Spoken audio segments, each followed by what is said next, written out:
आपने social media चलाते वक्त ऐसे हजारों वीडियोस देखे होंगे। और दूसरा आदमी जो जापान जाता है वो एक रेंटल बॉयफ्रेंड या गर्लफ्रेंड हायर करके एक बड़ा सा ब्लॉगिंग कैमरा निकालता है और हमें दिखाता है कि जापान कितना अजीब और यूनिक है। हम उन वीडियोस को देखकर थोड़ा हंसते हैं, थोड़ा हैरान होते हैं और फिर स्क्रॉल कर देते हैं। लेकिन क्या आपने कभी सोचा है कि उस कैमरा के पीछे की सच्चाई क्या है? ज्यादातर लोग सिर्फ ऊपर ऊपर से मजाक दिखाकर व्यूज लेकर चले जाते हैं, पर कोई उस अकेलेपन की गहराई नहीं दिखाता जो इस बिजनेस को चला रही है। आज इस वीडियो में हम सिर्फ बॉयफ्रेंड या गर्लफ्रेंड की बात नहीं करेंगे। आज हम उस दर्द की बात करेंगे जो एक इंसान को इतना मजबूर कर देता है कि वो अपने लिए एक माँ, एक बाप या एक पूरी फैमिली रेंट पर लेने लगता है। तो पहली बार सुनने में ये एक साईफाई मूवी या ड्रामा जैसा लगता है, और जापान में ये एक फुल फ्लेज लीगल बिजनेस है। ऐसी प्रोफेशनल कंपनीज है जो आपको ट्रेन एक्टर्स प्रोवाइड करती है। अगर आप अकेले हैं तो आपको एक माँ हायर कर सकते हो जो आपके लिए खाना बनाए। अगर आपके बचपन में पिता का साया नहीं था तो आप एक रेंटल फादर हायर कर सकते हैं जो आपके साथ बैठकर आपकी जिंदगी को सलाह दे सके। स्कूल इवेंट्स हो, शादियां हो या कोई फैमिली डिनर, ये रेंटल फैमिली मेंबर्स हर जगह जाते हैं, बिल्कुल असली रिश्तेदारों की तरह। इनके लिए कॉन्ट्रैक्ट्स होते हैं, रूल्स होते हैं और क्लियर बाउंड्रीज होती है। और इनके पीछे जो चीज सबसे ज्यादा धुंधली हो जाती है वो है इंसान का एहसास।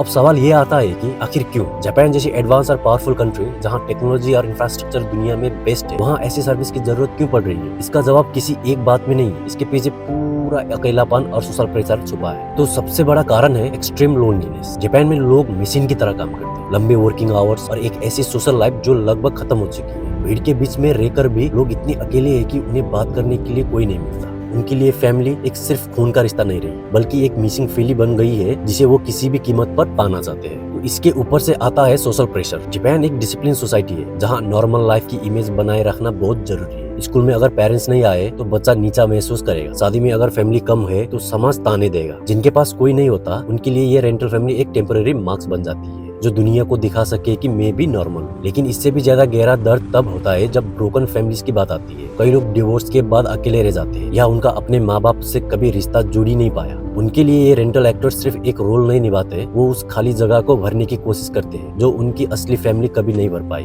और उन्हें ये रेंटल रिश्ता इसलिए पसंद आता है क्योंकि ये सेफ है। रियल रिलेशनशिप अनप्रेडिक्टेबल होते हैं, वो धोखा दे सकते हैं, दर्द दे सकते हैं, पर रेंटल रिश्ते में कंट्रोल क्लाइंट के हाथ में होता है। यहाँ रिजेक्शन का डर नहीं होता है। पर क्या ये सुकून असली है? तो सबसे ज्यादा दर्दनाक पल वो नहीं होता जब आप कॉन्ट्रैक्ट साइन करते हैं। सबसे ज्यादा दर्द तो तब होता है जब वो कॉन्ट्रैक्ट खत्म होता है। सोचिए आपने एक माँ को हायर किया है, उनके साथ 3 घंटे बिताए, अपने दुख बताया, उनका हाथ पकड़ा, लेकिन जैसे ही घड़ी पे 9 बजते हैं वो एक्टर अपनी स्माइल हटाता है, अपना बैग उठाता है और एक अजनबी की तरह दरवाजे से बाहर निकल जाता है। वो एक्टर वापस चला गया, रोल खत्म हो गया, लेकिन जो आपके पास रह गया है ना, वो है वही पुराना अकेलापन। बस इस बार वो पहले से कहीं ज्यादा गहरा और कड़वा लगता है। तो हमें लगता है ये सिर्फ जापान की कहानी है, पर अगर हम गौर से देखें ना तो क्या हम भी धीरे धीरे से उसी रास्ते पर तो नहीं जा रहे? हम डिजिटल भीड़ में रह रहे हैं, हमारे हाथ में फोन है पर दिल में बात करने का डर है। जापान ने तो इस अकेलेपन का बाजार बना दिया है, पर हम अभी भी इसे इनकार कर देते हैं। लेकिन दोस्तों यहाँ एक और पहलू है जिसे समझना बहुत जरूरी है। आजकल जब हम सोशल मीडिया पर जापान के रेंटल कल्चर को देखते हैं तो वहाँ एक अजीब सा पैराडॉक्स दिखता है। एक तरफ तो वो गहरा अकेलापन है जिसके बारे में अभी हमने बात की, जहाँ लोग अपने दर्द को भरने के लिए रिश्ते रेंट पर लेते हैं, लेकिन दूसरी तरफ एक नया ट्रेंड शुरू हो गया है। जब से जापान की ये सर्विस दुनिया के सामने आई है, ये बाहर से आने वाले लोगों और ब्लॉगर्स के लिए एक कंटेंट पीस या एक एडवेंचर बन गया है। और दूसरा टूरिस्ट जो जापान जाते ही सबसे पहले एक बॉयफ्रेंड या गर्लफ्रेंड रेंट करता है, सिर्फ इसलिए ताकि वो एक यूनिक एक्सपीरियंस व्लॉगिंग वीडियो में बना सके।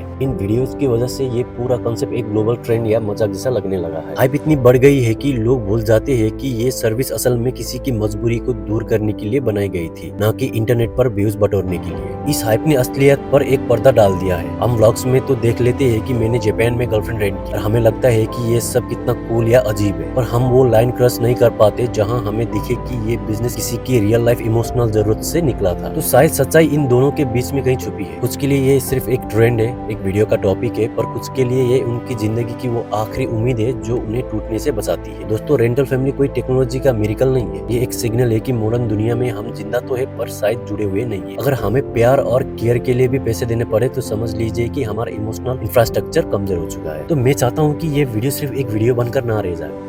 आज आपसे दिल से रिक्वेस्ट करता हूँ कि अपने रिश्तों को वक्त दीजिए, इससे पहले कि दुनिया इतनी आर्टिफिशियल हो जाए कि हमें हर जज्बात खरीदना पड़े। तो दोस्तों ये वीडियो सिर्फ एक व्यूज के लिए नहीं है, ये हम सब के लिए एक वेकअप कॉल है। आज इस वीडियो के बाद अपने किसी अपने को कॉल कीजिए, उनसे बातें कीजिए, उनसे एहसास दिलाइए कि वो आपके लिए कितने इम्पोर्टेंट है। क्योंकि नसीब वाले होते हैं वो लोग जिनके पास ऐसी फैमिली होती है जिसे रेंट पर नहीं लेना पड़ता। तो आज के वीडियो में इतना ही, मिलते हैं अगले वीडियो पर।